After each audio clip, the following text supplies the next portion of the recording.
लोकसभा चुनाव 2024 की रणभेरी बज चुकी है। शुक्रवार को चुनाव आयोग ने लोकतंत्र के सबसे बड़े पर्व लोकसभा चुनाव की तारीखों का ऐलान कर दिया।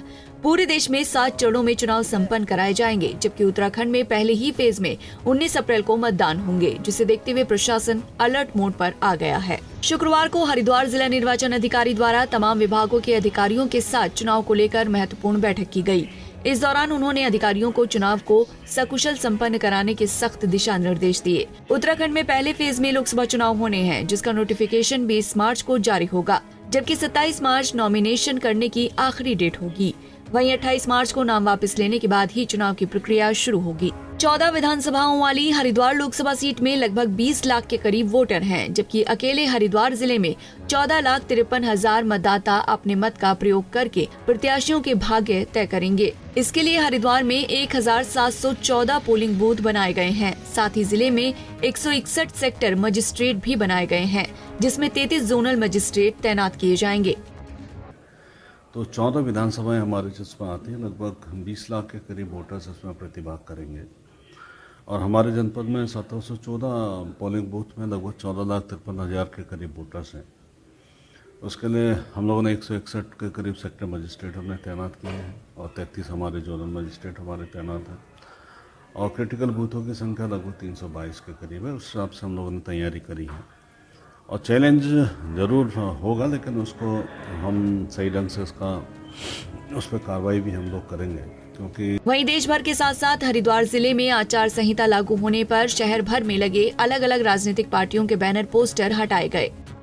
कमीशन के द्वारा प्रेस कॉन्फ्रेंस करके अभी घोषणा करी गई है चुनाव की, उसका हम लोग यहाँ से जो तैयारियां चल रही हैं जनपद स्तर पर, उसके लिए आज राजनीतिक दलों के साथ भी बैठक रखी गई है। और साथ में जो इलेक्शन का जो शेड्यूल जारी हुआ है, उसके अनुसार सभी जो हमारे अधिकारी इलेक्शन ड्यूटी में इन्वॉल्व हैं, उनके लिए जितनी भी व्यवस्थाएं कराई जानी होती हैं, मैन पावर, मटीरियल और अन्य प्रकार की, वो सभी करा ली गई हैं। ट्रेनिंग्स लगातार चल रही हैं।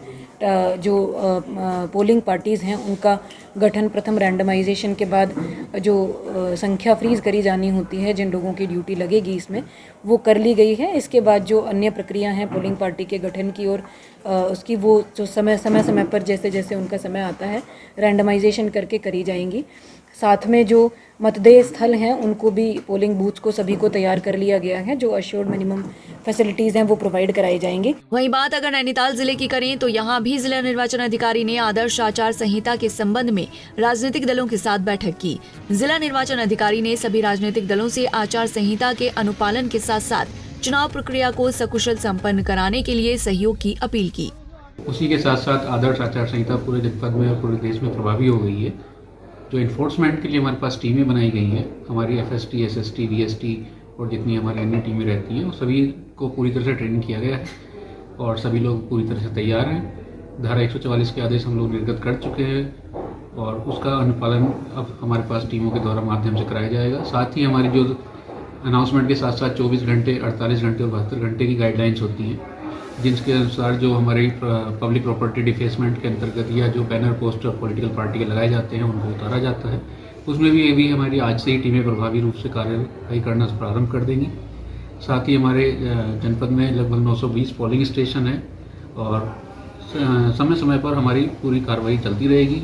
इसके लिए हमारे पास पोलिंग पार्टी बनाने के लिए पर्याप्त मैन पावर भी उपलब्ध है और जो लॉजिस्टिक्स के लिए EVM और जो गाड़ी और जो अन्य पोलिंग स्टेशन की आवश्यकता होती है, सभी हमारे पास पर्याप्त मात्रा में पूरी रूप से तैयार है।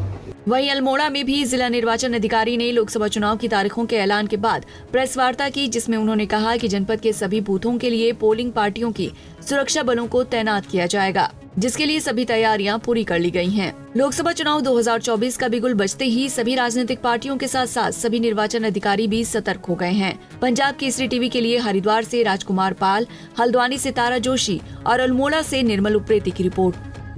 हमसे जुड़े रहने के लिए हमारे YouTube चैनल को सब्सक्राइब करें और नई वीडियो की नोटिफिकेशन के लिए बेल आइकॉन को दबाएं।